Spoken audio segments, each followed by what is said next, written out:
Mumbai is an essential part of the Vaiga, and we are all looking forward to it. So thank you so much for taking out your time and come all the way to Kerala to attend this seminar and to have a discussion with us. Thank you so much, sir. Next, I would like to welcome our Principal Secretary and Agriculture Production Commissioner, Shri B. Ashok IAS, who is presiding this function. സാറിന് ഞാൻ കൃഷി വകുപ്പിൻ്റെ പേരിലും വൈഗയുടെ പേരിലും സ്വാഗതം ചെയ്യുകയാണ്. Next is doctor Babu Rao, Joint Director, Indian Institute of Packaging, Mumbai.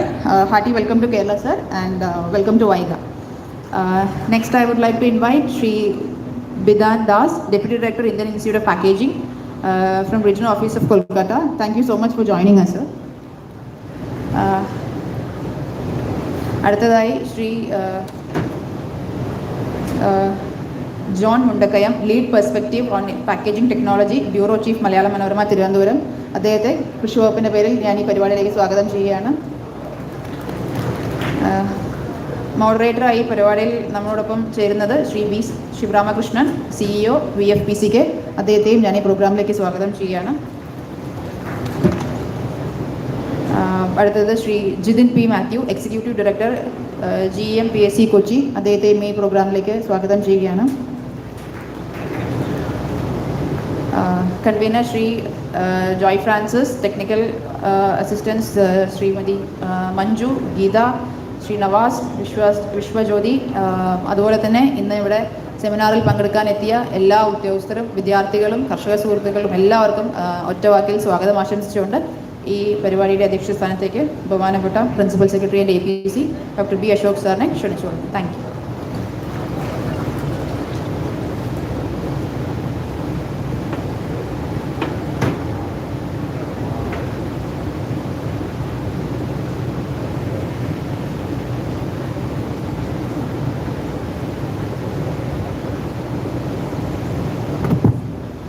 ബഹുമാനപ്പെട്ട അതിഥികളെ, ഈ സെമിനാറിൽ പങ്കെടുക്കുന്ന സുഹൃത്തുക്കളെ, ബഹുമാന്യനായ മിനിസ്റ്റർക്ക് അദ്ദേഹത്തിൻ്റെ ഒരു കുടുംബത്തിലൊരു മരണമുണ്ടായതുകൊണ്ടാണ് അദ്ദേഹം ഈ ചടങ്ങിൽ പങ്കെടുക്കാതിരിക്കുന്നത്. ഒട്ടേറെ പ്രമുഖരുടെ പ്രസംഗങ്ങൾ ഈ ചടങ്ങിൽ ഈ സെമിനാറിൽ സംഭവിക്കുന്നുണ്ട്. അതിന് ഒരു വലിയ ആമുഖത്തിൻ്റെ ആവശ്യമുണ്ടെന്ന് തോന്നുന്നില്ല. ഒറ്റ വാക്കിൽ പറഞ്ഞാൽ, കേരളത്തിലടക്കം കൃഷി 5 ഏക്കറിൽ താഴെ ഉള്ള ഒരു വ്യക്തികളുടെ ഒരു നിലനിൽപ്പിനായിട്ടുള്ള ഒരു പോരാട്ടത്തിൽ നിന്ന്, അല്ലെങ്കിൽ ചെറിയ വരുമാനങ്ങൾ നേടുന്നതിനുള്ള ഒരു ഉപാധി എന്നുള്ള നിലയിൽ നിന്നും സുസംഘടിതമായിട്ടുള്ള ഒരു ബിസിനസ്സായിട്ട് കൂടി മാറിക്കൊണ്ടിരിക്കുന്ന ഒരു സമയത്താണ് വൈഗ നടക്കുന്നത്. ആ മാറ്റം കഴിഞ്ഞ 10-15 വർഷമായിട്ട് കാർഷിക മേഖലയിൽ ഇതര ഭൂപ്രദേശങ്ങളിൽ സംഭവിച്ചിട്ടുണ്ട്. കേരളത്തിലും ഒരുപാട് ആളുകൾ ആ വഴിയെ സഞ്ചരിച്ചു കൊണ്ടിരിക്കുന്നു എന്നുള്ളതാണ്. പല വിദേശ രാജ്യങ്ങളിലും കേവലം 5% for the benefit of participants from out of who may not understand Malayalam. The space is marked by the change of agriculture through technology to being a business rather than a marginal production activity, a supplementary activity or a survival activity done by people with very low asset base and really marginal incomes. So that being the setting of the seminar, it is important to look at all those components which add value to agriculture as a business and larger incomes which employ people, also earn top rupee or top dollar with external markets. കേരളത്തിലും ഈ മാറ്റം സംഭവിച്ചുകൊണ്ടേയിരിക്കുന്നു. നമ്മൾ അറിഞ്ഞോ അറിയാതെയോ. കൃഷി മേഖലയിൽ ഞാൻ മുമ്പ് ഗവൺമെൻറ് ഓഫ് ഇന്ത്യയിൽ കുറച്ചു കാലം വർക്ക് ചെയ്തു. മൃഗസംരക്ഷണ വകുപ്പ് 1.5 വർഷത്തോളം ഡയറക്ടറായിരുന്നു. ഇപ്പോൾ കൃഷിയിൽ വീണ്ടും തിരിച്ച് കഴിഞ്ഞ വർഷം ജൂലൈയിൽ വന്ന ശേഷം ഞാൻ മനസ്സിലാക്കിയ ചില കണക്കുകൾ മാത്രം ആമുഖമായിട്ട് പറയാം. റൈസസ് ബോർഡ് ചെയർമാൻ ഇവിടെ ഇരിപ്പുണ്ട്. I'll just leave a as it is happening with the rest of the country, the percentage contribution of agriculture and horticulture to Kerala's GDP has become about 12% from what it used to be at 30, 40, 50%, reflecting the intense growth of the service sector as it is happening in most parts of India, bursting past the percentage contribution of the other sectors. So when the state GDP is 10 lakh crores per annum, 10 ലക്ഷം കോടിയാണ് കേരളത്തിൻ്റെ മൊത്തം ഉൽപ്പാദനമെങ്കിൽ agriculture we can presume is adding about 1.2 lakh crores to the productivity. Now, how many farmers are contributing to that? That number, I cannot put a number to it as APC, but I know it is between 15 to 20 lakh farmers who are having agriculture as their primary source of income, or 51% of income is from agriculture. Actually, in the PM Kisan database, we had 37 lakh applicants, but all of them could not be verified with the revenue database, the other requisite databases. When identity process is complete, I think the top number was 18.7 lakhs or so. So let us take 18.7 lakhs as the number of people at the base of the pyramid of agriculture, resulting in production of 1.2 lakh crores. Now with simple division, you will get a number on what is the average income of the farmer who is registered. If my numbers add up to yours, you will get a figure slightly less than rupees 1 lakh per annum. Let's say 90,000 plus.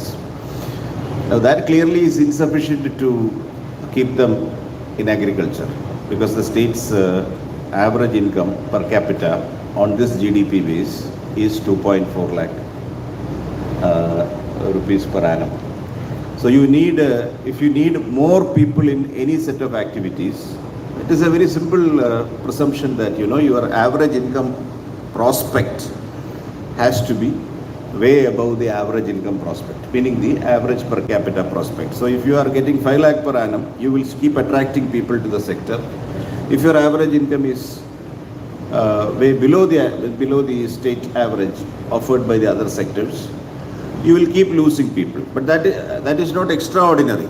Karanam, at 18 lakhs, what is that number? That number is something like 7% of the state population is dependent primarily on agriculture, 7%. If you take industrialized economies, you will find that the people who are into full-time agriculture will not be more than 5%. 5%. We were visiting Israel, one described to be a successful industrial agriculture, practitioner of industrial phase agriculture, and now information phase agriculture. He has only 2 lakh farmers at the base of the pyramid, producing about 70 times the national requirement of food grains, horticultural products, etc. 70 times. So what is produced is exported to the extent of 69 times of the national consumption is exported. So it's a purely information industrial based production system which is looking at the global market in agriculture.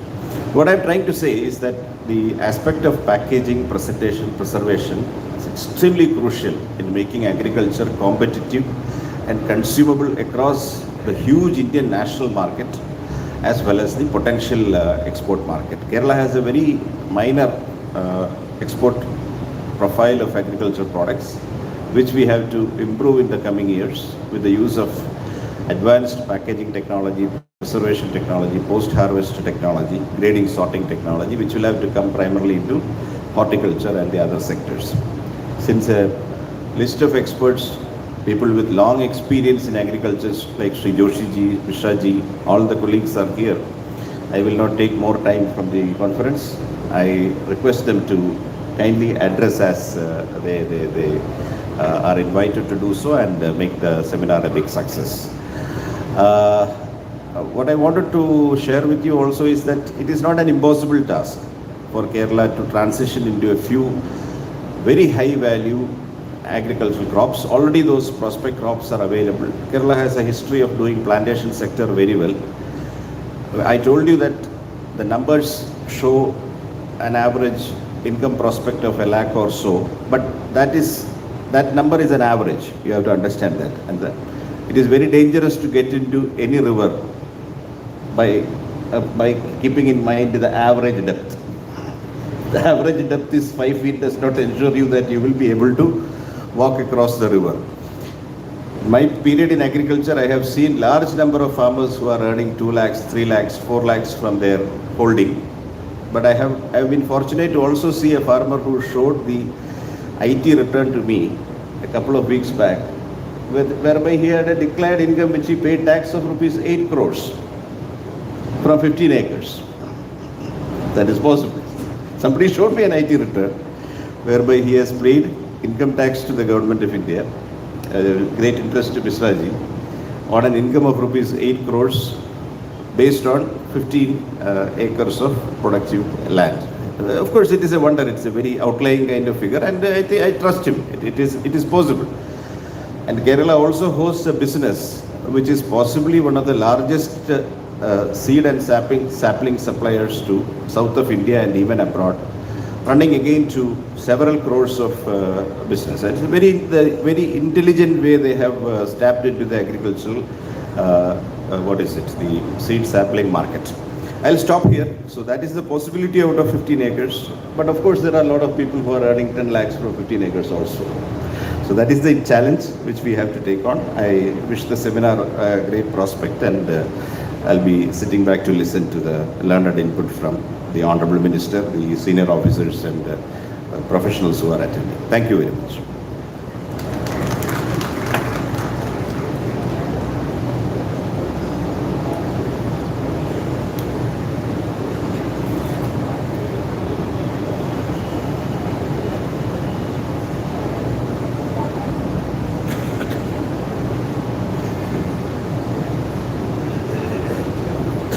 Next, I would like to invite Shri Ganesh Joshi, Honorable Minister from Uttarakhand, for the inaugural session. Please come.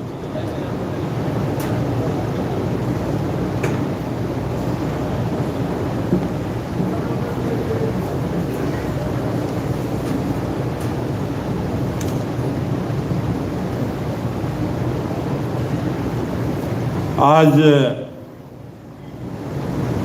वेगा 2023 में आए हुए इस programme के शुभ अवसर पर जो आज हमारे बीच में अचानक किसी कारण से नहीं आ सके, एग्रीकल्चर मिनिस्टर और Shri P Prasad ji, principal secretary of government NDPC doctor Ashok ji, यहाँ पर आए हुए आदरणीय आर के मिश्रा जी, विधान दास जी, हमारे एमडी विनय जी, मंच पर आसीन अन्य सभी अधिकारीगण,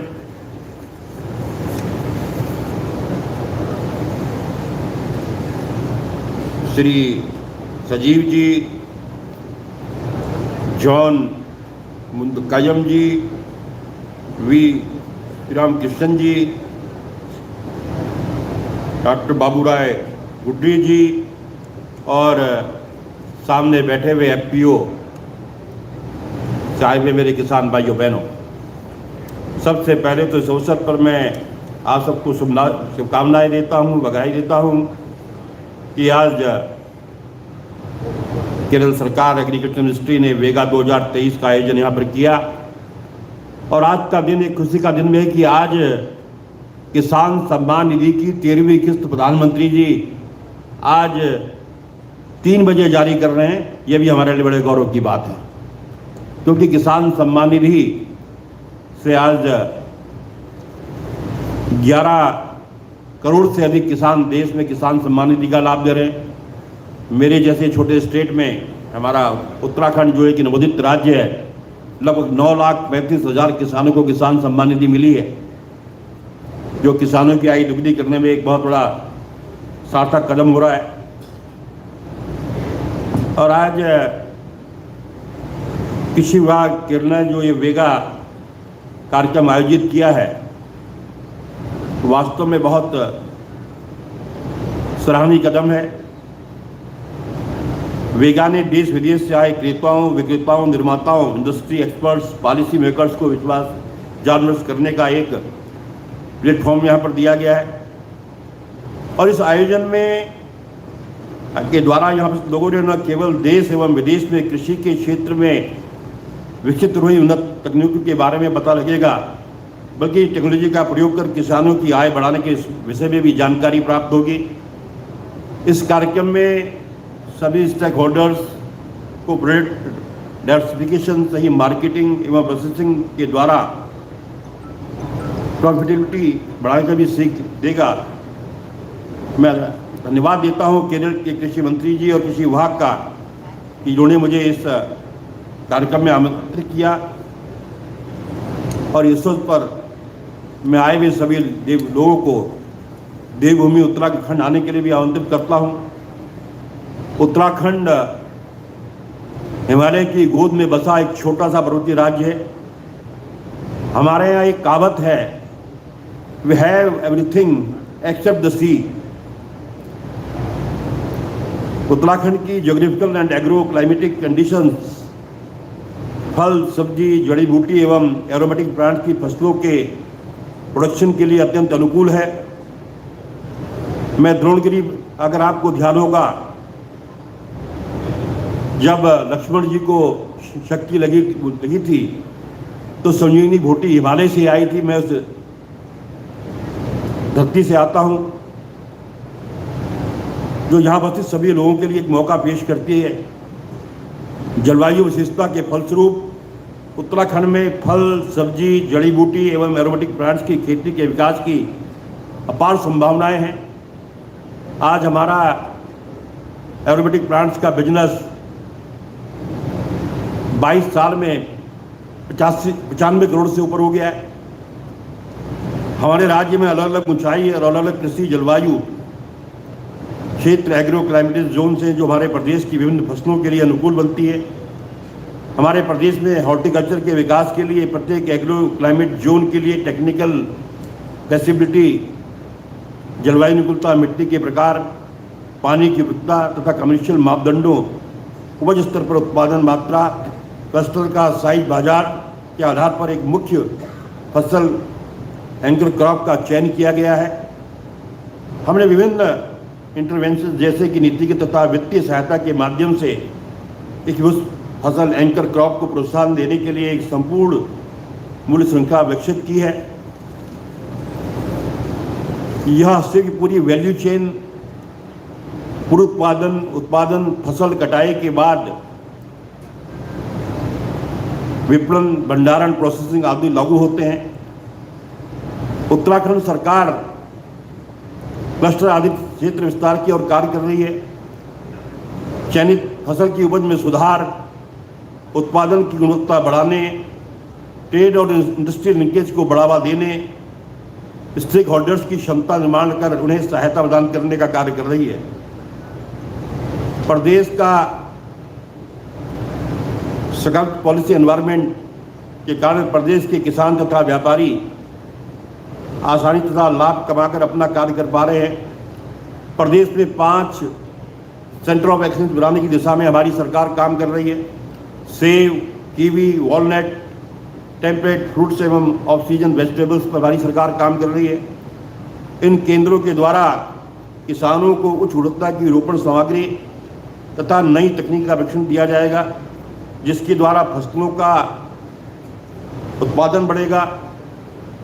और हमारी सरकार एग्री टूरिज्म और हॉर्टी टूरिज्म को बढ़ावा दे रही है, जिसके द्वारा हमारे उत्पाद को बढ़ाया जा सके। और साथ ही हमारी सरकार जंगली जानवरों से हो रहे नुकसान से बचाने के लिए घेरबाड़ की व्यवस्था कर रही है। उत्तराखंड सरकार वैल्यू चेन के हर भाग की फॉरवर्ड एवं बैकवर्ड लिंकेज को सोल्व करने की दिशा में निरंतर कार्य कर रही है। यही कारण है कि यहाँ उपस्थित सभी हितधारकों को उत्तराखंड आकर प्रदेश की इस विकास गाथा का भागीदार बनना चाहिए। हमारे प्रदेश की जलवायु क्षेत्र केवल फलों के लिए नहीं बल्कि एरोमेटिक प्लांट्स के लिए भी अत्यंत अनुकूल है। उत्तराखंड का सघन पौधा केंद्र कैप सीमांत किसानों को उच्च रोपण सामग्री तथा तकनीकी प्रशिक्षण प्रदान कर उनकी आय बेहतर करने में महत्वपूर्ण भूमिका निभा रहा है। सघन पौधा केंद्र प्रदेश में सघन फसलों जैसे lemon grass, mint, cinnamon, damask, गुलाब व तिमूर की खेती को बढ़ावा देने के लिए 7 एरोमा वैली हम बनाने जा रहे हैं। सघन पौधा केंद्र स्टेट ऑफ आर्ट परफ्यूमरी एवं एरोमा प्रयोगशाला जिसका लोकार्पण माननीय प्रधानमंत्री जी द्वारा किया गया था, अनुसंधान द्वारा नवीन तकनीकों एवं उन्नत प्रजातियों का विकास कर रही है। इन नवीन फसलों के माध्यम से प्रदेश के किसानों की आय आर्थिक सुदृढ़ हो रही है। राज्य सरकार द्वारा काशीपुर में 41.9 एकड़ भूमि में एरोमा पार्क स्थापित किया जा रहा है। उत्तराखंड एरोमा पार्क पॉलिसी 2018 के माध्यम से एरोमा उद्योगों को विभिन्न लाभ दिए जा रहे हैं। अभी तक एरोमा पार्क में लगभग 40 उद्योग स्थापित हो गए। अब तक 23, अगर मैं जैविक तथा कृषि की बात करें तो आज हमारा प्रदेश 34% जैविक है, जिसमें 4 लाख से अधिक किसान जुड़े हुए हैं। हमारी सरकार का संकल्प है कि जब हमारा राज्य 25 साल का होगा, इसको हम 60% से ऊपर लेकर जाएंगे। हमारी सरकार का संकल्प है कि 2025 में हॉर्टिकल्चर के क्षेत्र में, एग्रीकल्चर के क्षेत्र में अपने उत्पाद को हम दुगना करेंगे। राज्य सरकार ने, प्रधानमंत्री जी ने जो प्राकृतिक खेती को बढ़ावा देने के लिए लगातार प्रयास कर रहे हैं, हमने प्राकृतिक खेती बोर्ड का गठन हमारी सरकार कर रही है। साथ ही गंगा डोर कारीगर में गंगा के किनारे 1950 हेक्टेयर भूमि पर हम प्राकृतिक खेती करने जा रहे हैं। हमारी सरकार प्रदेश में जियोग्राफिकल इंडिकेशन जीआई बोर्ड का गठन भी करने जा रही है, जिसके द्वारा हमारे उत्पादों को देश विदेश में नई पहचान मिलेगी। और अभी हमने कैबिनेट से स्टेट मिलेट मिशन की घोषणा की है। उसके लिए हमने 73 करोड़ की व्यवस्था की है, क्योंकि आज मिलेट्स की डिमांड हर जगह है। पहले ये कहा जाता था कि जो मिलेट्स का उपयोग करते हैं, मोटा अनाज खाते हैं, गरीब आदमी हैं। आज यह अमौरी की थाली का भोजन बन गया है, क्योंकि स्वास्थ्य की दृष्टि से ये इतना लाभदायक है। उत्तराखंड सरकार की यह पहल निवेशकों के एक सकारात्मक पॉलिसी एनवायरनमेंट प्रदान करने की सरकार को दर्शाती है। और एक बार मैं फिर once again I would like to invite all of you to visit Uttarakhand, explore the opportunities my state has to offer, क्योंकि यहाँ पर कितनी संभावनाएं हैं और हर क्षेत्र में हमारी सरकार लगातार सब्सिडी देकर खेती और इंडस्ट्री को क्लब कर हम काम कर रहे हैं। एक बार मैं इस आयोजन के लिए यहाँ के कृषि मंत्री जी को, यहाँ के अधिकारियों को, कि आपने ये आयोजन यहाँ पर किया और मुझे अपने बीच में आने का मौका दिया, मैं दिल की गहराइयों से अभिनंदन करता हूँ, स्वागत करता हूँ। जय हिंद, जय भारत, जय Uttarakhand. Thank you, Ganesh Joshi. Now I invite Sri John Mundakayam, Bureau Chief, Malayalam Mananama, Trivandrum, for the lead perspective.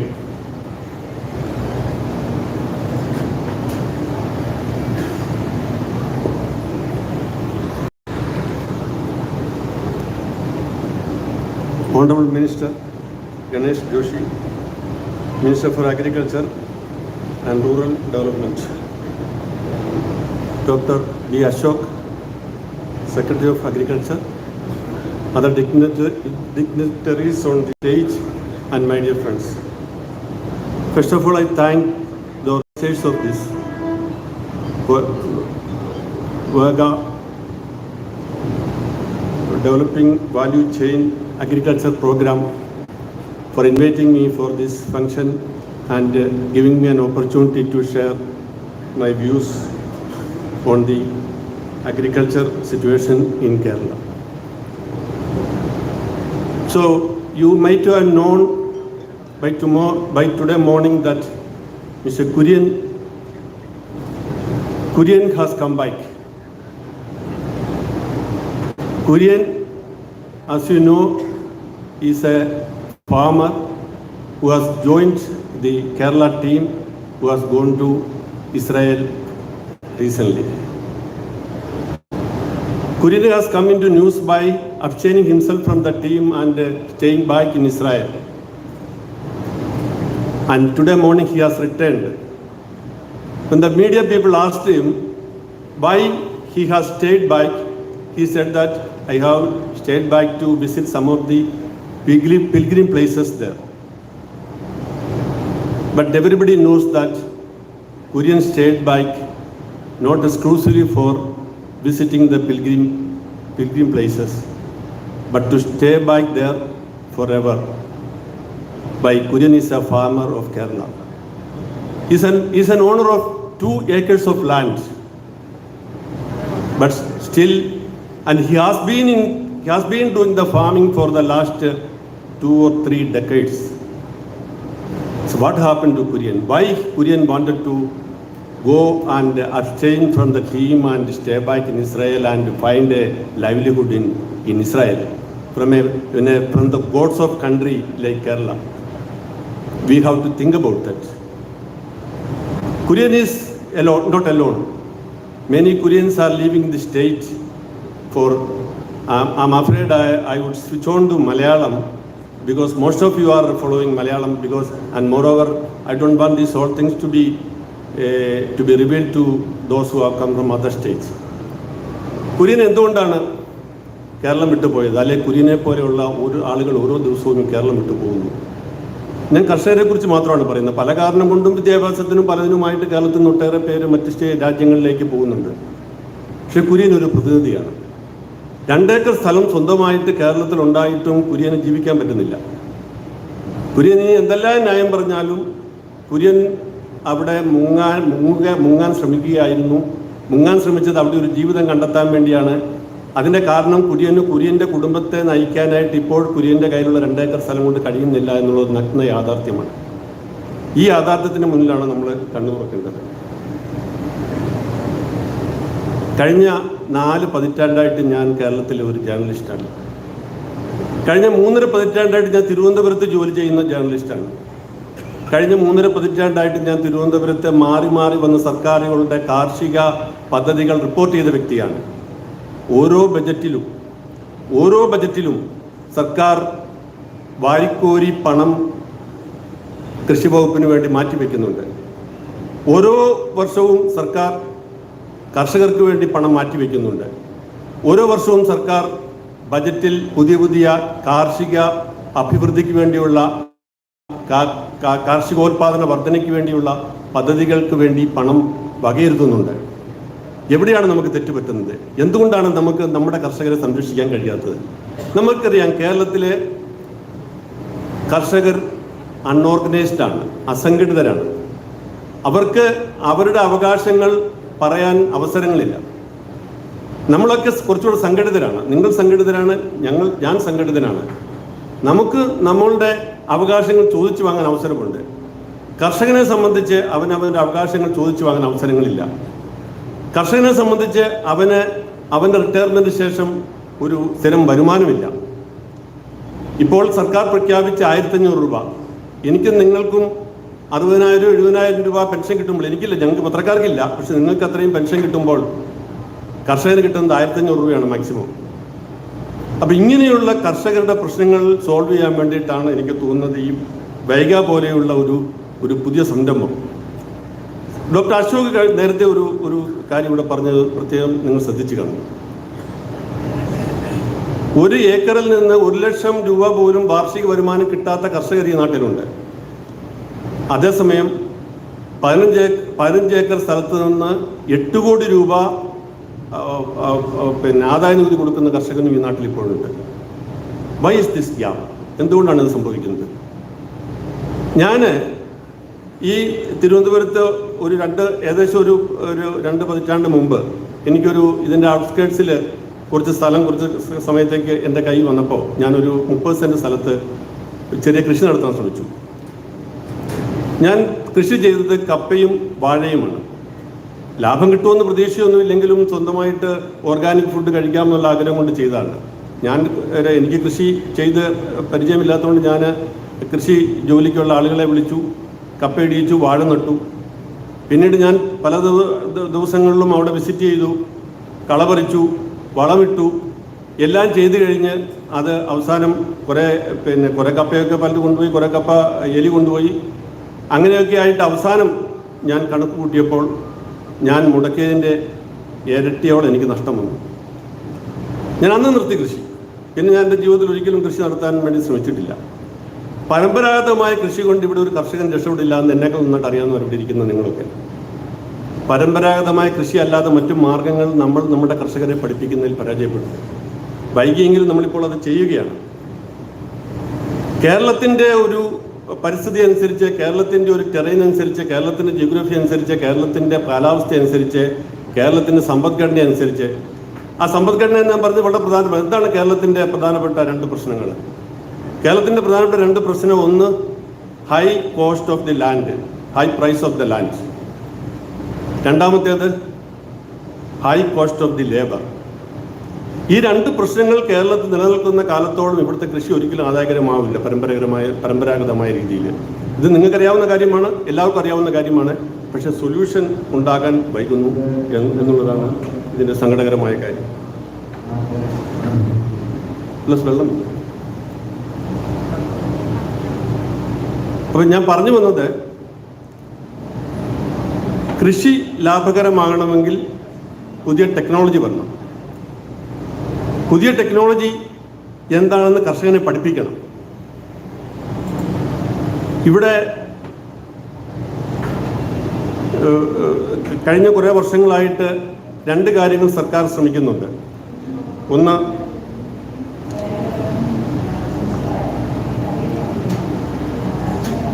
ഒന്ന് നെൽകൃഷി വർദ്ധിപ്പിക്കാൻ ശ്രമിക്കുന്നു.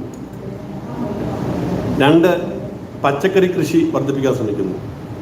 നെൽകൃഷി വർദ്ധിപ്പിക്കാൻ ശ്രമിച്ചത് ഇവിടുത്തെ നെൽകൃഷി കൊണ്ട് ആദായം ഉണ്ടാക്കാൻ വേണ്ടിയല്ല, നെൽപ്പാടങ്ങൾ നികന്നു പോകുന്നത് തടയാൻ വേണ്ടിയാണ്, പരിസ്ഥിതി സംരക്ഷണത്തിൻ്റെ ഭാഗമായിട്ടാണ്.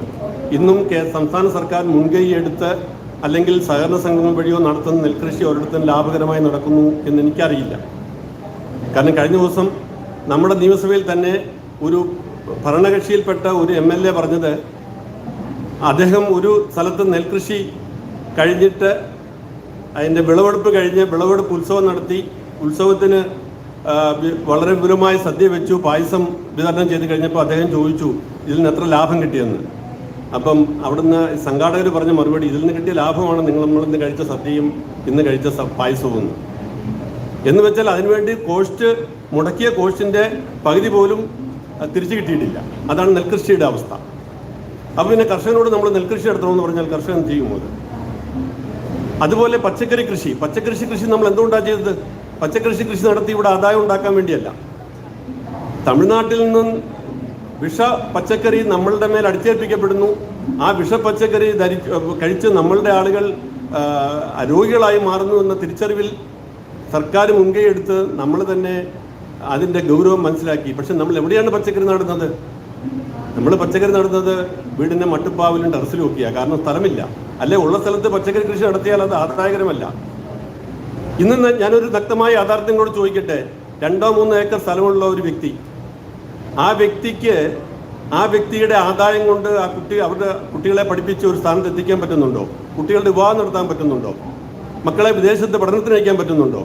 പലരും ചെയ്യുന്നത് ഒരു ഘട്ടം കഴിയുമ്പോഴത്തേക്ക് ആ ഭൂമിയുടെ 5-10 സെൻറ്റ് വിറ്റിട്ട് ആ കാശ് കൊണ്ടാണ് വിദേശ പഠനത്തിനോ അല്ലെങ്കിൽ കല്യാണത്തിനോ ഉള്ള പണം കണ്ടെത്തുന്നത്. എന്തൊരു ദൗർഭാഗ്യകരമായ അവസ്ഥയാണ് നമ്മൾ ആലോചിച്ച് നോക്കുന്നത്. ആ തുക വളരെ വലിയ തുകയായി മാറുന്നു. കാരണം നമ്മുടെ ലാൻഡ് വാല്യൂ വളരെ ഹൈ ആയതുകൊണ്ട്. ഒരർത്ഥത്തിൽ കൃഷിക്ക് ഏറ്റവും തടസ്സമായി നിൽക്കുന്ന ഘടകം ഇത് തന്നെയാണ്. ഭൂമിയുടെ വില ക്രമാതീതമായിട്ട് ഉയരുന്നു എന്നുള്ളത് തന്നെയാണ്. അപ്പം ഇത്രയും വില കൂടിയ ഭൂമിയിൽ, ഇത്രയും പരിമിതമായ സ്ഥലത്ത് ഏറ്റവും ആദായകരമായ രീതിയിൽ എങ്ങനെ നമുക്ക് വാല്യൂ ആഡഡ് കൃഷി നടത്താം എന്നുള്ളതാണ് ഇനി നമ്മുടെ മുന്നിലുള്ള ചോദ്യം. അവിടെയാണ് നിങ്ങളുടെ പ്രത്യേകിച്ച് ഇവിടെ ഇരിക്കുന്ന കൃഷി ഓഫീസർമാരുടെ പ്രസക്തി. കഴിഞ്ഞ ദിവസം ഡോക്ടർ അശോകിൻ്റെ നേതൃത്വത്തിൽ ഒരു സംഘം കർഷകർ പോയവരുമാണ് ഞാൻ തുടക്കത്തിലേ പറഞ്ഞത്. തീർച്ചയായിട്ടും ഇസ്രായേലിൽ, ഞാനും പണ്ട് ഇസ്രായേലിൽ പോയിട്ടുണ്ട്. ഇസ്രായേലിൽ ഇപ്പോൾ ഡോക്ടർ അശോക് പറയുകയുണ്ടായി, അവിടെ കർഷകർ 2 ലക്ഷം കർഷകർ ഉൽപ്പാദിപ്പിക്കുന്ന കാർഷിക ഉൽപ്പാദനം അവരുടെ രാജ്യത്തെ ആവശ്യത്തിൻ്റെ 70 ഇരട്ടിയാണ്. നമ്മുടെ അവസ്ഥ എന്താണ്? അതിലും കൂടുതൽ കർഷകർ ഇവിടെ ഉണ്ട്, അതിലും കൂടുതൽ കർഷകർ ഉൽപ്പാദിപ്പിക്കുന്നുണ്ട്. പക്ഷെ നമ്മുടെ നാടിൻ്റെ ആവശ്യത്തിൻ്റെ 10-1 പോലും നമുക്ക് ഉൽപ്പാദിപ്പിക്കാൻ കഴിയുന്നില്ല. എവിടെയാണ് ഇതിൻ്റെ തകരാറ്? എനിക്ക് തോന്നുന്നത് എവിടെയാണ് ഇതിൻ്റെ തകരാറ് എന്നുള്ളതിനെ കൂടെ എന്താണ് ഫലപ്രദമായ മാർഗം അവിടെ നിന്ന് പ്രസംഗിച്ചിട്ട് പോകും. നമ്മളിതെല്ലാം ഈ കാർഷിക രംഗത്തെ ആകെ മാറ്റി മറിക്കും, വാല്യൂ ആഡഡ് ഇത് കൊണ്ടുവരും, ടെക്നോളജി മാറ്റും എന്നൊക്കെ പറയുന്നു. പക്ഷെ എത്രമാത്രം ഇത് യാഥാർത്ഥ്യത്തിലേക്ക് പോകുന്നു, എത്രമാത്രം ഇതിൻ്റെ ഗുണം കർഷകരിലേക്ക് എത്തുന്നു, എത്രമാത്രം കർഷകർ ഇതിനെക്കുറിച്ച് പഠിക്കുന്നു, എത്രമാത്രം ഇത് പ്രായോഗികമാകുന്നു. അഗ്രികൾച്ചറിൻ്റെ കൂടെ ഹോർട്ടിക്കൾച്ചർ വളരെ വ്യാപകമായിട്ട് നമ്മൾ പ്രചരിപ്പിച്ചു. പക്ഷെ എത്ര പേർക്ക് അത് സ്വീകരിക്കാൻ പറ്റി? അതിൻ്റെ ഏറ്റവും വലിയ പ്രശ്നം എന്താണ്? അതിൻ്റെ മാർക്കറ്റിംഗ് ആണ്. കൃഷി ഉണ്ടാക്കി ഹോർട്ടിക്കൾച്ചറിൽ പുഷ്പകൃഷി നടത്തി വ്യാപകമായിട്ട് പുഷ്പകൃഷി നടത്തിയതുകൊണ്ട് മാത്രം കാര്യമൊന്നുമില്ല. ഈ ഉൽപ്പാദിപ്പിക്കുന്ന പുഷ്പം കൃത്യമായി മാർക്കറ്റ് ചെയ്തതിൻ്റെ ഉണ്ടാക്കാൻ കഴിയണം.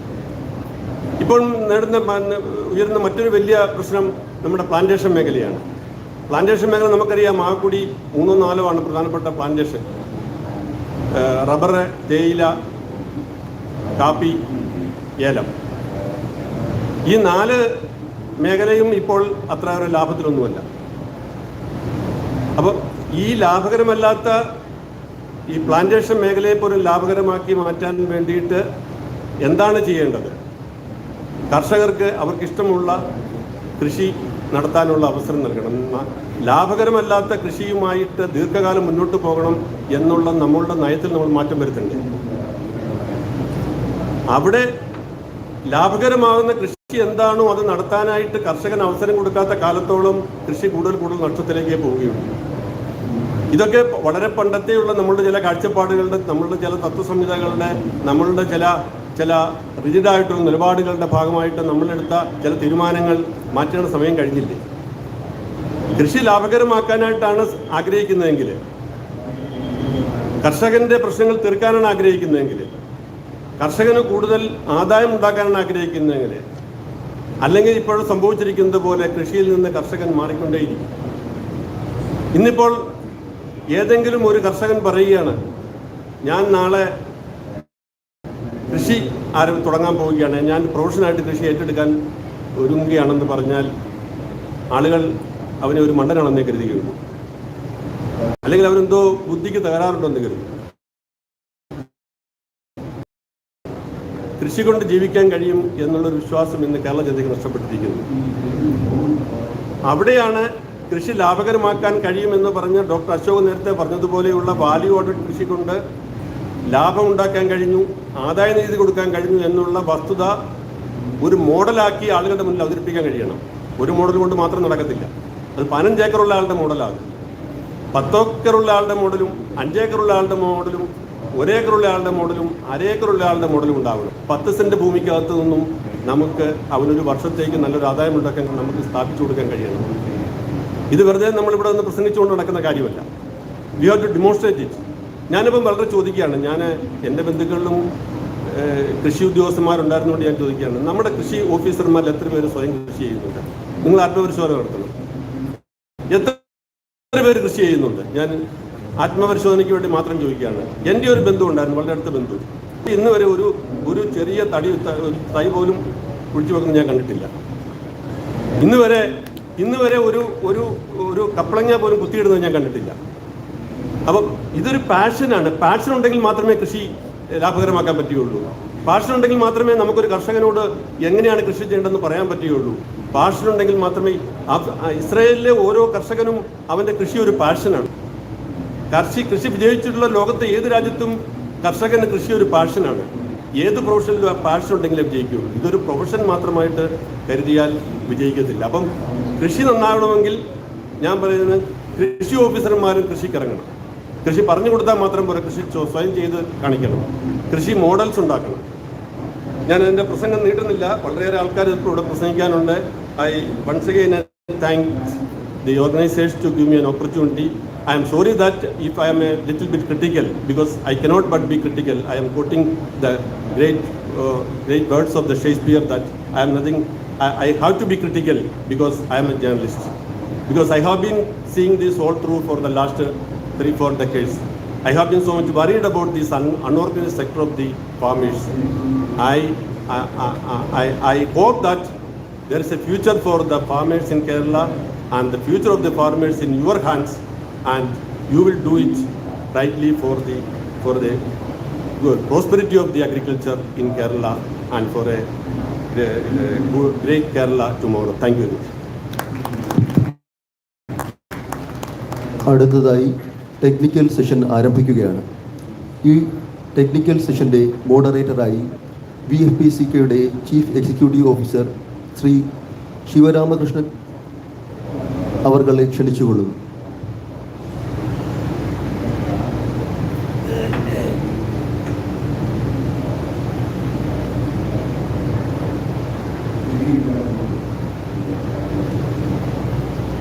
വേദിയിലും സദസ്സിലും ഇരിക്കുന്ന വിശിഷ്ടാതിഥികൾ, ഡിഗ്നറ്ററീസ് ഇൻ ദി ഡയസ്, എല്ലാവർക്കും നമസ്കാരം. ഇന്നത്തെ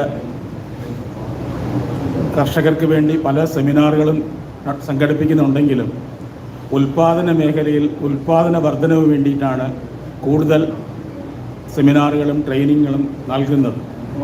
എന്നാൽ കാർഷിക മേഖലയിൽ ഇടപെടുന്ന കർഷകരുടെ വരുമാനം വർദ്ധിപ്പിക്കുക എന്നുള്ളതാണ് ഇപ്പോൾ സർക്കാർ മുമ്പിലുള്ള വെല്ലുവിളി. 2022-23 കൂടി നിലവിൽ കിട്ടിക്കൊണ്ടിരിക്കുന്ന കർഷകരുടെ വരുമാനം ഇരട്ടിയാക്കണമെന്നുള്ള കേന്ദ്ര സർക്കാരിൻ്റെ നിർദ്ദേശവും സംസ്ഥാന സർക്കാരിൻ്റെ ഈ സർക്കാർ അധികാരം വിട്ട് ഇറങ്ങുമ്പോൾ കിട്ടിക്കൊണ്ടിരിക്കുന്ന വരുമാനത്തിൽ 50% വർദ്ധിപ്പിക്കണം എന്നുള്ളതും ഉള്ള ആശയത്തിൻ്റെ പരമായി മുമ്പോട്ട് പോകുന്ന പ്രവർത്തനങ്ങളാണ് കേരളത്തിൽ നടന്നുകൊണ്ടിരിക്കുന്നത്. നേരത്തെ ബഹുമാനപ്പെട്ട ജോൺ മുണ്ടക്കയം സാർ പറഞ്ഞതുപോലെ കൃഷിക്കാർ കൃഷി ചെയ്യാനേ അറിയത്തുള്ളൂ. പക്ഷേ വരുമാനം വർദ്ധിപ്പിക്കണമെന്നുണ്ടെങ്കിൽ കൃഷി മാത്രം ചെയ്താൽ പോരാ. നമുക്കറിയാം, നമ്മുടെ മാർക്കറ്റിൽ ലഭിക്കുന്ന ഏത് ഉൽപ്പന്നമാണ് ഉൽപ്പാദിപ്പിക്കുന്ന അതേ രീതിയിലല്ല വിപണനത്തിൽ നമുക്ക് ലഭ്യമാകുന്നത്, ഏത് ഉൽപ്പന്നങ്ങളായാലും. എന്നാൽ കർഷകർ ഉൽപ്പാദിപ്പിക്കുന്ന ഉൽപ്പന്നങ്ങൾ അതേ രീതിയിൽ തന്നെയാണ് മാർക്കറ്റിങ്ങിലേക്ക് പോകുന്നതും. എന്നാൽ മാർക്കറ്റിൽ അവൈലബിൾ ആകുന്നത് വേറെ രീതിയിലാണ് മാർക്കറ്റിംഗ് ഇതിൽ കിട്ടുന്നത്. അപ്പോൾ ഇതിൽ വരുന്ന വ്യത്യാസമായിട്ട് വരുന്ന അമൗണ്ടുകളൊന്നും കർഷകർക്ക് ലഭ്യമാകുന്നില്ല. അതിലൊരു കാരണം സാറ് തന്നെ പറഞ്ഞു, നമുക്കെല്ലാം ഇവിടെയുള്ള ലേബർ കോസ്റ്റും ലാൻഡ് വാല്യൂവും പിന്നെ തുണ്ട് ഭൂമികളുമാണ്. എല്ലാം തന്നെ നമുക്ക് ആ രീതിയിൽ കൊണ്ടുപോകാൻ സാധിക്കത്തില്ല. അത് മുൻകൈ എടുത്തുകൊണ്ടാണ്, മുന്നിൽ കണ്ടുകൊണ്ട് തന്നെയാണ് ഈ value added income generation in agriculture എന്നുള്ള വൈഗ പ്രോഗ്രാമിലൂടെ പുതിയ ഒരാശയം, നമ്മൾ ഉൽപ്പാദിപ്പിക്കുന്ന ഉൽപ്പന്നങ്ങൾക്ക് കൂടുതൽ മൂല്യവർദ്ധന ലഭിക്കുവാനും അതിലുപരി അതിൻ്റെ ഭാഗമായിട്ട് കിട്ടുന്ന വരുമാനം കർഷകർക്ക് ലഭ്യമാക്കാൻ വേണ്ടിയിട്ട് എന്ത് ചെയ്യാൻ പറ്റുമെന്ന് ആലോചിച്ചപ്പോഴാണ് ബഹുമാനപ്പെട്ട മിനിസ്റ്ററുടെ നേതൃത്വത്തിൽ ഇതിനൊരു പരിഹാരം കാണാൻ വേണ്ടിയിട്ടുള്ള ഒരു ഇതായിട്ടാണ് ഇന്നത്തെ സെഷൻ ഇവിടെ സംഘടിപ്പിച്ചിട്ടുള്ളത്. പിന്നെ ഇന്നത്തെ സെഷനിലെ പ്രത്യേകത എന്താണെന്ന് വെച്ചാൽ ഇവിടെ കർഷകർ മാത്രമല്ല, ഉദ്യോഗസ്ഥർ മാത്രമല്ല, ഇനി വരും തലമുറകളിലുള്ള കുട്ടികളും കൂടെ പങ്കെടുക്കുന്നു. 3 തരത്തിലുള്ള പാർട്ടിസിപ്പൻസ് ആണ് ഇവിടെ ഉള്ളത്. നിലവിൽ ഉൽപ്പാദിപ്പിക്കുന്ന കർഷകരുണ്ട്, അവരെ ഗൈഡ് ചെയ്യുന്ന ഉദ്യോഗസ്ഥന്മാരുണ്ട്. ഇനി വരാൻ കൃഷിയിൽ ആകർഷിതമാകാനാണ് യുവതലമുറകൾ കൃഷിയിൽ ഇപ്പോൾ വരുന്നതിൽ കുറവാണ്. അവർക്ക് ഇതിലുള്ള ഓപ്പർച്യൂണിറ്റീസ് മനസ്സിലാക്കാനും, ഒരു കൃഷി എന്ന് പറയുമ്പോൾ ചെളിയിലിറങ്ങി കൃഷി ചെയ്യുന്നത് മാത്രമല്ല, അത് അല്ലാത്ത രീതിയിലുള്ള ഓപ്പർച്യൂണിറ്റീസ് ഉണ്ടെന്ന് മനസ്സിലാക്കി കൊടുക്കത്തക്ക രീതിയിലുള്ള പാർട്ടിസിപ്പൻസാണ് ഈ യോഗത്തിൽ പങ്കെടുത്തിരിക്കുന്നത്. അപ്പോൾ ആ രീതിയിൽ കർഷകർ ഉൽപ്പാദിപ്പിക്കുന്ന ഉൽപ്പന്നത്തിന് ഏത് രീതിയിലെല്ലാം നമുക്ക് കൂടുതൽ വരുമാനം വർദ്ധിപ്പിക്കാൻ പറ്റുമെന്നുള്ള കാര്യങ്ങൾ വിശദീകരിച്ച് നൽകുന്നതിന് വേണ്ടിയുള്ള ഈ സെമിനാറിൽ ഏറ്റവും പാക്കേജ് ആൻഡ് ഗ്രേഡിങ്, നിങ്ങൾക്കറിയാം ഓരോ ഇതിലും ഗ്രേഡ് ചെയ്ത് കൊടുക്കുമ്പോൾ നമ്മൾ ഉൽപ്പന്നങ്ങൾ തന്നെ ഉൽപ്പാദിപ്പിച്ച് ചന്തയിൽ കൊടുക്കുമ്പോൾ തന്നെ അറിയാം, ഒന്നാം തരം രണ്ടാം തരം എന്നുള്ള രീതിയിൽ പോകുമ്പോൾ തന്നെ കർഷകർക്ക് കിട്ടുന്ന എല്ലാത്തിനും ഒരേ വിലയാണ്. ആ ഗ്രേഡിങ് ചെയ്ത് കൊടുത്താൽ മാത്രമേ നമുക്കതിലൊരു മാറ്റം വിലയിൽ കിട്ടാൻ സാധ്യതയുള്ളതാണ്. ആ രീതിയിൽ ഈ പാക്കിങ്ങിനും ഗ്രേഡിങ്ങിനെയും കുറിച്ച് കേരളത്തിലെ ഇന്ത്യയിൽ തന്നെ ഏറ്റവും പ്രഗത്ഭരായ ഇൻസ്റ്റിറ്റ്യൂട്ടായ ഇന്ത്യൻ ഇൻസ്റ്റിറ്റ്യൂട്ട് ഓഫ് പാക്കേജ് എന്നുള്ള ഡയറക്ടർ സാർ ഇവിടെ എത്തിയിട്ടുണ്ട്. മറ്റും പല പ്രമുഖർ ഇവിടെ എത്തിയിട്ടുണ്ട്. അവരെല്ലാം ഇതിനെക്കുറിച്ചുള്ള ക്ലാസ്സുകൾ നയിക്കുന്നതായിരിക്കും. അതിന്ന് ഉരുത്തിരിയുന്ന സംശയങ്ങളും നിങ്ങൾക്ക് ചോദിച്ച് മനസ്സിലാക്കാൻ സാധിക്കും. മോഡറേറ്റർ എന്നുള്ളതിലേക്ക് എനിക്ക് കൂടുതൽ സമയം ഞാൻ എടുക്കുന്നില്ല. ഇനിയും എനിക്ക് നിങ്ങളോട് സംവാദിക്കാൻ ഉള്ളതുകൊണ്ട് കൂടുതൽ ഇതിലോട്ട് പോകുന്നില്ല. ഈ തരത്തിൽ ഇന്ന് തന്നെ ഈ ഗവൺമെൻറ് ബഹുമാനപ്പെട്ട മിനിസ്റ്ററുടെ നേതൃത്വത്തിൽ ഈ ഇൻസ്റ്റിറ്റ്യൂട്ടുമായിട്ട് തന്നെ ഒരു MOU കൂടുതൽ പരിശീലനം നൽകാനും ബാക്കി കാര്യങ്ങൾ ചെയ്യാനും വേണ്ടിയുള്ള നടപടികൾ സ്വീകരിക്കുന്നുണ്ട്.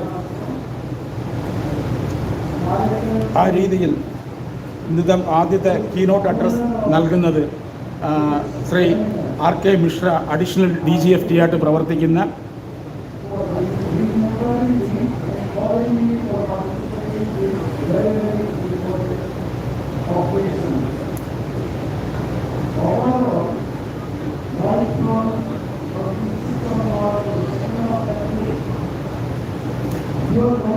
ടെക്നിക്കൽ സെഷൻ തുടങ്ങുന്നതിന് മുമ്പായിട്ട് ഒരു ഫെസിലിറ്റേഷൻ ഫംഗ്ഷൻ കൂടെ ഉള്ളതുകൊണ്ട് അത് കഴിഞ്ഞിട്ട് കീനോട്ട് അഡ്രസ് തുടങ്ങുന്നതായി. നമ്മുടെ ആദരണീയനായ മന്ത്രി Shri Ganesh Joshi, honourable minister for agriculture and farmers welfare, അദ്ദേഹത്തെ ആദരിക്കുന്നതിന് വേണ്ടിയിട്ട് നമ്മുടെ ബഹുമാനപ്പെട്ട agriculture production commissioner doctor P. Ashok IAS ആദരപൂർവ്വം ക്ഷണിക്കുന്നു. Sir, Ganesh Joshi sir, we want to like to facilitate you.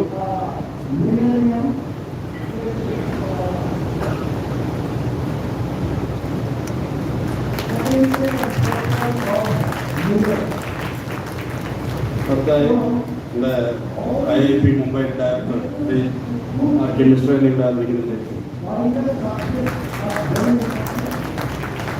Thank you.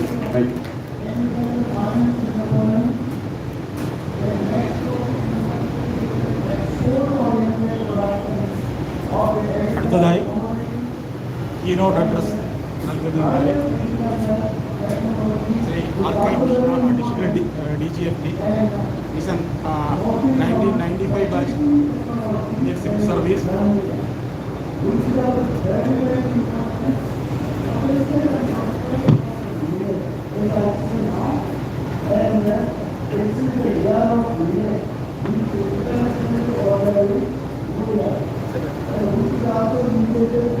ഇന്നത്തെ യോഗത്തിൽ ആ കീനോട്ട് അഡ്രസ് നൽകുന്നതിനായി ഇവിടെ എത്തിച്ചേർന്നിട്ടുള്ളത് ബഹുമാന്യനായ RK Mishra,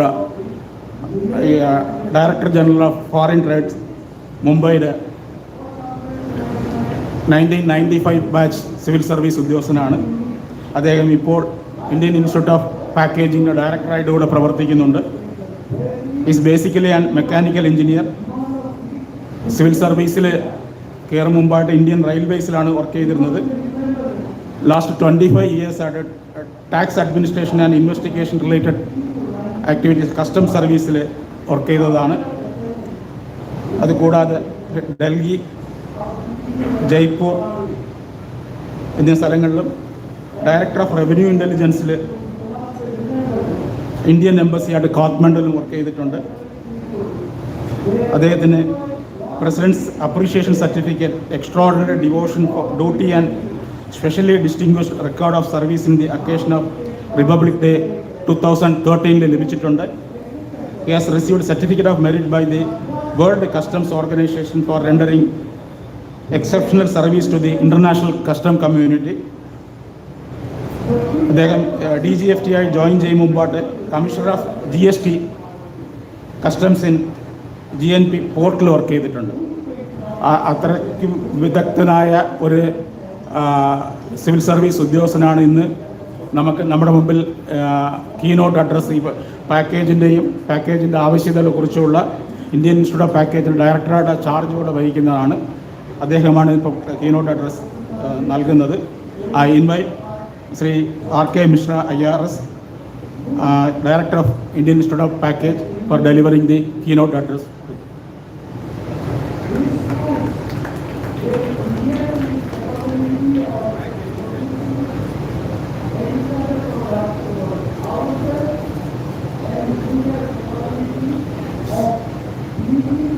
Shri Ganesh Joshi ji, Honorable Agriculture Minister, Uttarakhand Government,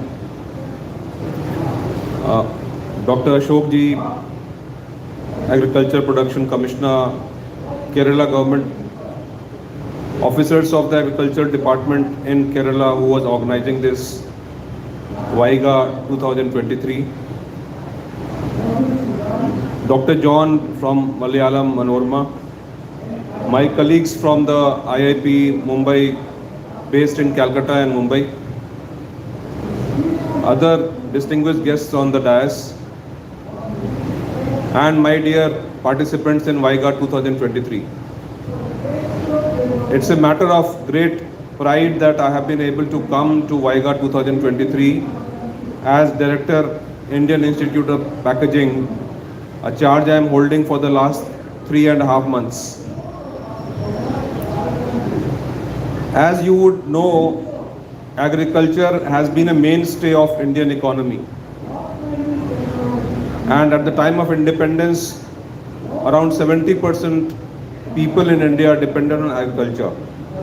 As the economy progressed, our dependence on agriculture as livelihood has reduced. But still around 50% people are still deployed in agriculture sector. And the economy is gaining 14-15% from the agriculture as far as GDP contribution is concerned. So it would be seen that there are a lot of hidden unemployment in agriculture sector. So the best way forward for the country is agriculture to become value addition positive. This is the only way in which we can sustain agriculture as a livelihood. And in that direction, whatever technology can sustain adding value to your produce, that has to gain focus in our discourse, in our lectures, in our understanding. I will not make my speech very technical because there are people from my institute who are going to speak about matters which may be slightly more technical than what I am saying. But my purpose here is to establish a connect with you as an audience and to tell you what packaging is all about. You may be aware you are packaging goods and sending to your buyers in some manner, but every step that you are not taking properly, that may be hurting your economic prospects or your financial income. In the world that is now globally connected, your produce in Kerala can land up in Northeast India, in North India, in West India, or may be consumed in Kerala or in the southern states. Or it may have a journey toward across the oceans, thousands of kilometers of journey. To sustain this particular journey of production, produce from the farm to the table, which is the theme of Vaiga 2023, it is essential for us to understand what exactly goes through packaging, because this is an area which has not been given due importance in the field of agriculture. So my purpose of this particular keynote speech, or fancy name that has been used, is to tell you that packaging is very, very important for you. That is the basic point. And I will make my sentences as small as possible so that my communication with you is proper. I'm sure that whatever I've spoken till now has been understood by you. Is it understood by you till now? Okay, I'm happy to note that. So the speech that I had prepared initially will not be delivered by me as of now, because I have understood that unless the contours of what packaging is understood by you, it will be difficult for my subsequent speakers from my institute to address your concerns. And I will also request them to make it as small as possible, their presentation, because I'm more interested in talking to the people who will be benefiting out of it, that is you. If you have any questions at any point of time, I need to address them, because that is the style I have developed over the years, that unless your questions are answered, this one-way communication will not really make too much of a positive difference. So with these words and assurances that I will not speak for long, I will now like to take you through whatever I have thought about packaging and all. Before I start, I congratulate this organization, which has Agriculture Department of Kerala government, who have thought of doing some international workshop with a focus on value addition in agriculture. This is the demand of the times, and any effort will not be adequate to address this concern unless we address it every day. This state has already moved forward in the course of the last few years by establishing honey park. Just inform you, since 2010 the Incoterms have changed, and the supplier is liable for any damages which happen in the course of the journey of the goods. So if you send goods worth 100 rupees today and there is some damage to the goods and the goods are found or assessed as only 90 rupee worth of goods finally when it reaches the destination, then the buyer can and does dutifully pay you only the reduced amount, which cannot be in the interest of the agripreneur, which is the farmer or the exporter or anybody who is processing those agricultural produce. So that is the first point I want to make, that a lot of progress has happened in Kerala by establishing various parks as I have listed over the last few years. But the focus on packaging has to be made there so that the supplies are made in an efficient manner. The first point is made accordingly. On this only I want to say that the consumer who is conscious of the changes in the environment right now, you are aware of climate change, you are reading about it every day.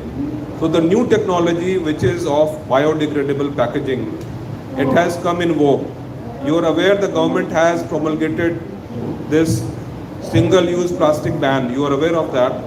So we are moving towards an economy where multiple-use plastics will be utilized, or biodegradable packaging materials like paper and other materials, such materials will be utilized. So the technology is alive to this situation, and for reducing cost of packaging as at the same time taking care of the environmental impact of the packaging materials. Because recycling of packaging material is a very labor intensive process. So if the packaging material is biodegradable, that will help the environment for the generations to come. So I have made that point now.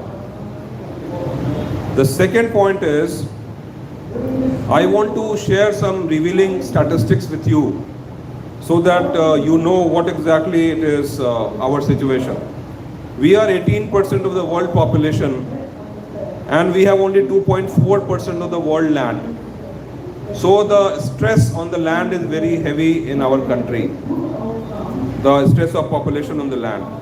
Our per capita agricultural land, arable land availability was 0.48 hectares in 1950, which has come down now to 0.16 hectare per person. And it is lower than even the global average of 0.29 hectares. The next point I want to tell you is, per capita, per person, per annum, education, packaging material utilization or consumption in the country is 4 kg here in India in 2010.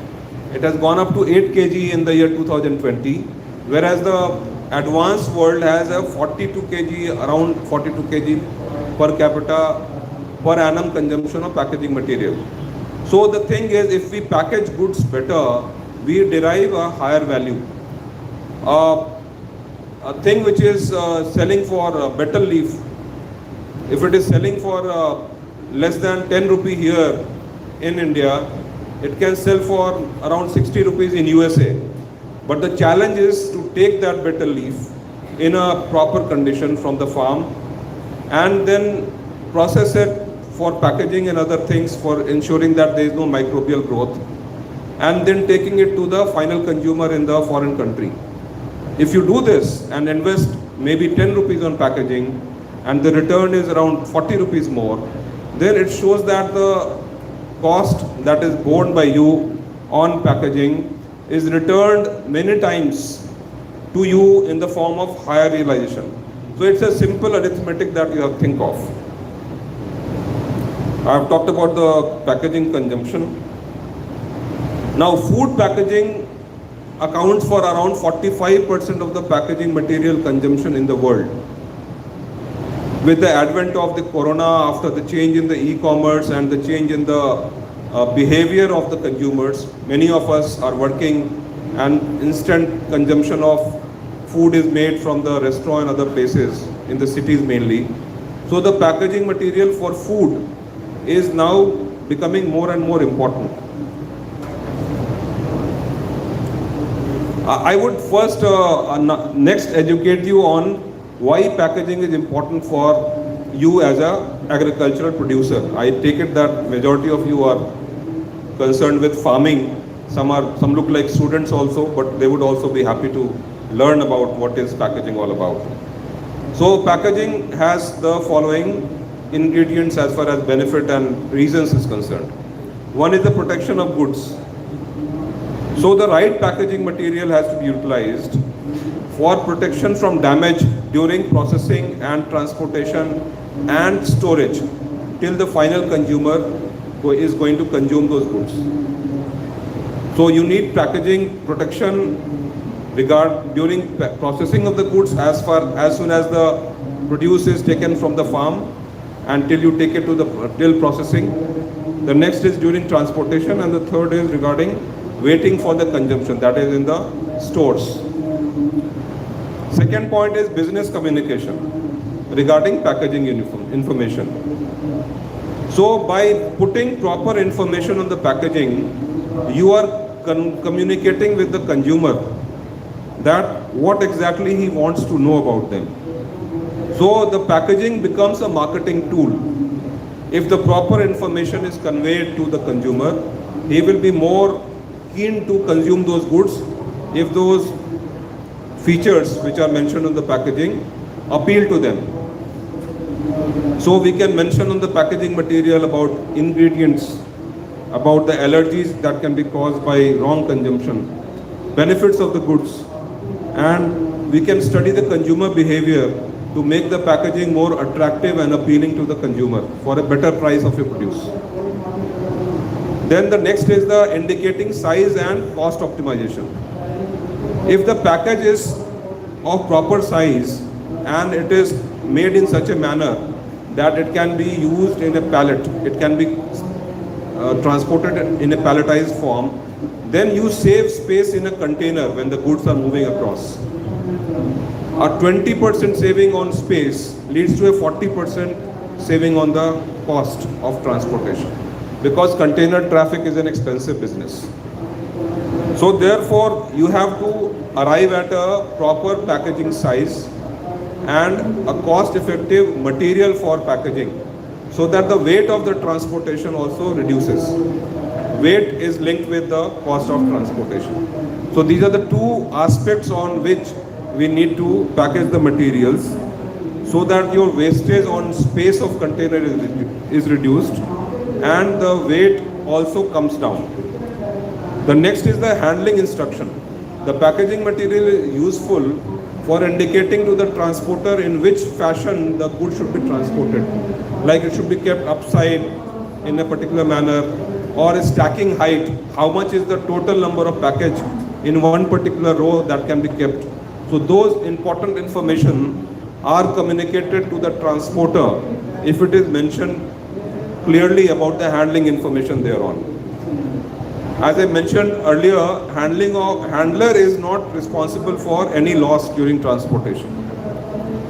And then you have the advantage of utilizing the economies, a particular color is favored.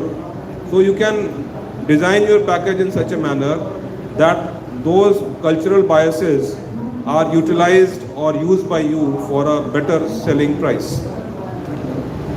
Now, this packaging will result in protection of your goods, improving your sales, and increasing the perception of your goods, that these goods are important for them. I talked about plastics being a dangerous goods right now as far as packaging material is concerned. So in this era, the government has already banned single-use plastics, you are aware of that. And we are moving towards a circular trading of plastics so that the plastic which are in the market are collected by us, and if they are biodegradable or recyclable, then they are recycled and single-use plastics are disposed of. So in that sense, biodegradable plastics have been developed. Now some plastics are being developed which are edible plastics. So that is one area which needs to be taken care of or kept in mind. The materials which are now being developed by the packaging technologist has the option of improving the nutritional value of the goods that are being transported, of reducing the microbial growth, that is the microbes which are developed during a transportation, of tackling the problems of humidity in the packages and the temperature. Across the transportation cycle, there is a temperature difference which creates some kind of fungus or something, mold in the transported goods. So that can be tackled by using the proper packaging material, and then food barcoding can be done.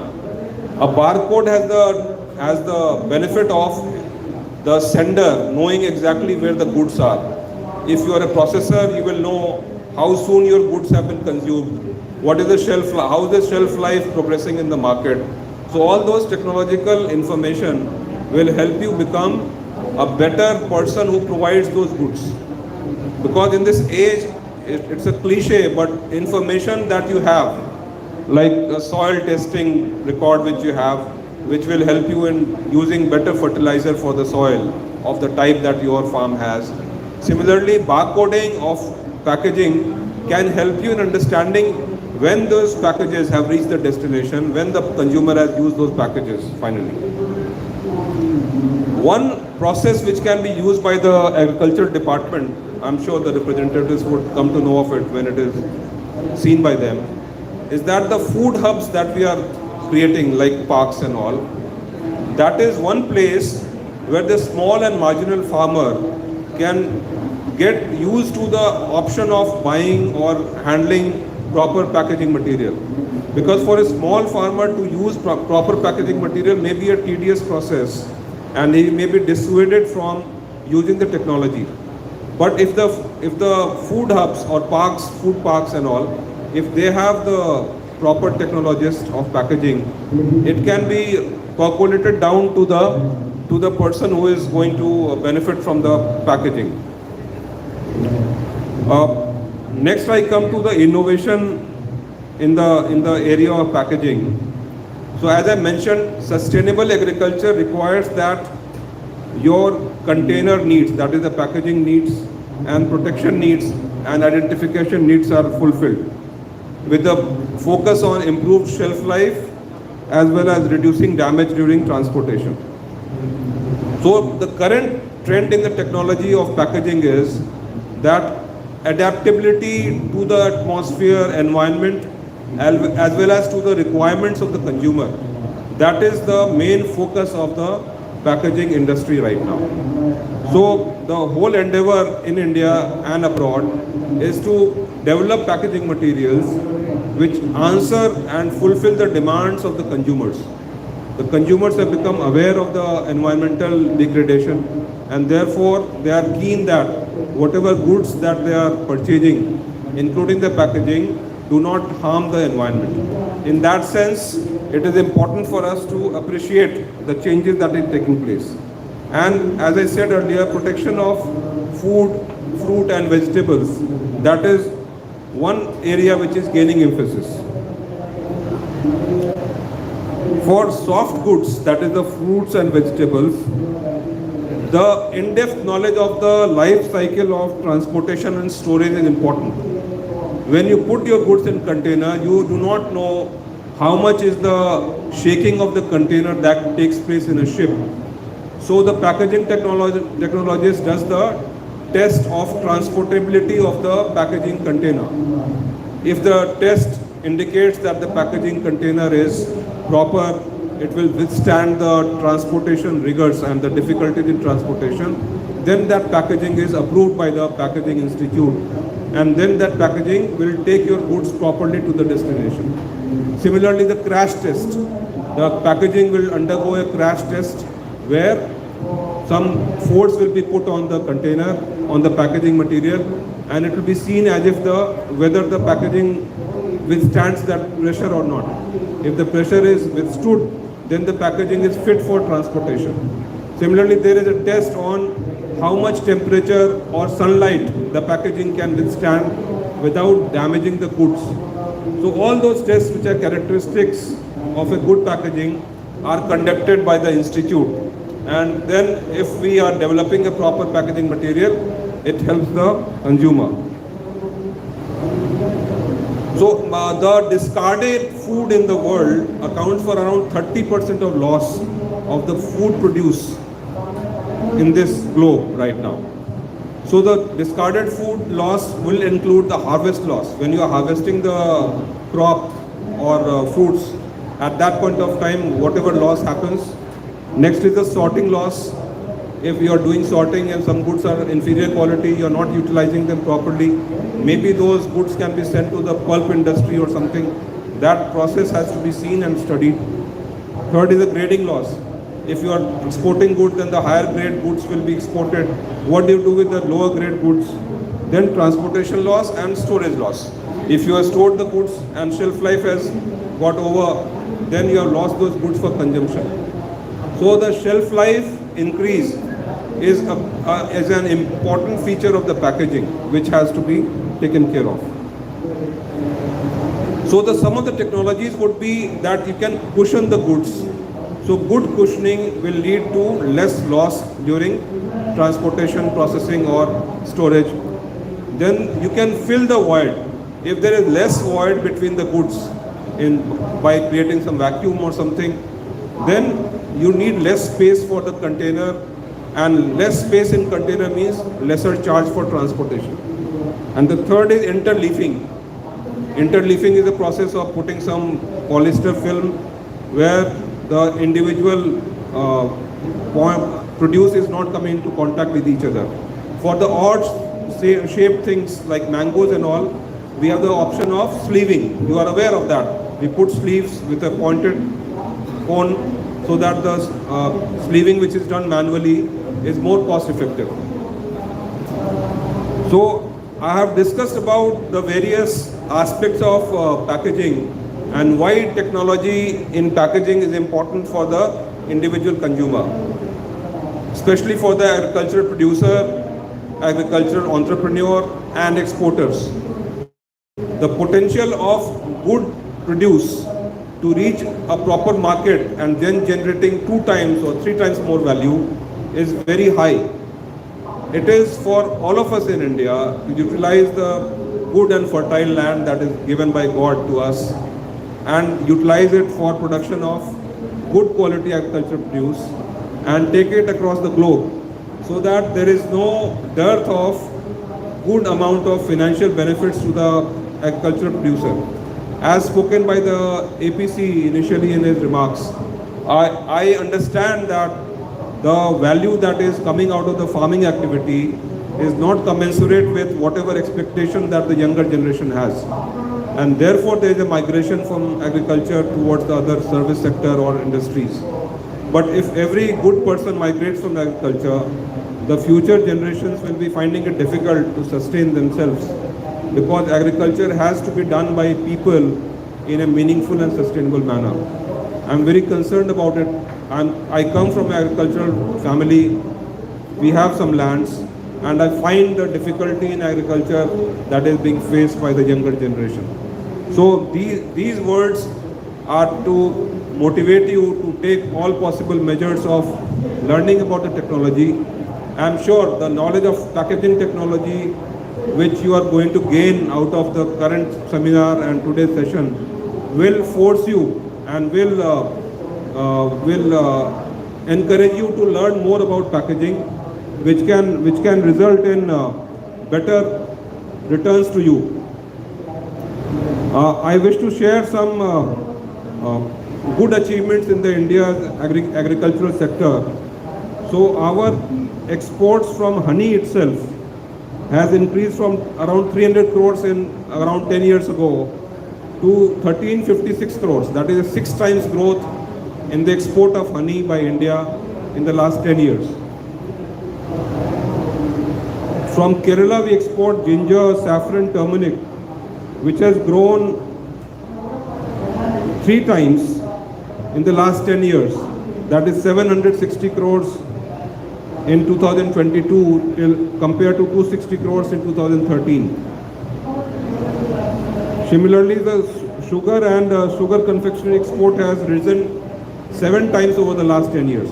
So these figures are indicating that export, if it is targeted in a proper manner, that can have a major impact on the export realization of the produce.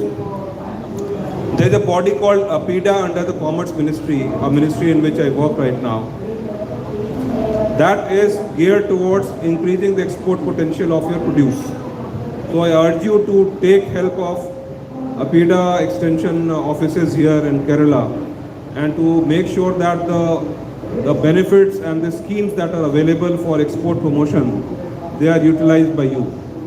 For the export promotion oriented units, there is a capital goods duty-free scheme by the DGFT, again an organization I serve, which can make available capital goods without custom duty to you with a promise of some exportation. The new thing that is in vogue is the FPOs, Farmers Producers Organizations. This is in a nascent phase right now, and I urge all of you to take benefit of the Farmer Producer Organization scheme that is in vogue right now. Center has taken some steps and the state government is gearing towards making this particular process a success. So FPOs will be a way forward especially for the small and marginal farmers to come together and utilize the benefits which are available. The 3 things which I wish to leave you with is plant-based fibers as packaging material. So plants which are in the country, if their fibers can be utilized, the leaves and the stems and all which we are not utilizing, for manufacture of or production of the packaging material, that is one area of research which is happening. And the next is the application of 3D printing. In IIP Mumbai, that is the Packaging Institute of India, we are going to have a world-class laboratory in the next 2 years where 3D printing and other technologies will be utilized. So that is one area of future growth. And the third is the circular economy. Right now, plastics, biodegradable plastics, circular economy, a direction in which the Indian government is committed to move. That thing needs a strong local focus. That is a focus at the society level, at the village and the city level. So I would urge you to study about these opportunities, and if you can contribute towards making this policy a success, that will help the country and the environment as well. So I wish to now talk to you about what my expectations are after we have done with this seminar, that you would apply a fresh mind on the packaging that you are using. You will be taking help of the experts in developing those packaging so that your produce reach the markets in a more protected and better fashion, and use the packaging as a tool of marketing so that the transportation and storage phase does not harm the prospects of your goods. If there are any questions at this stage, I would be very happy to take those questions. Otherwise, we can take them in the end when my colleagues have made their presentation. I wish you and the organizers a grand success, and this year's Vaiga may really make a important positive difference in your lives. Thank you very much.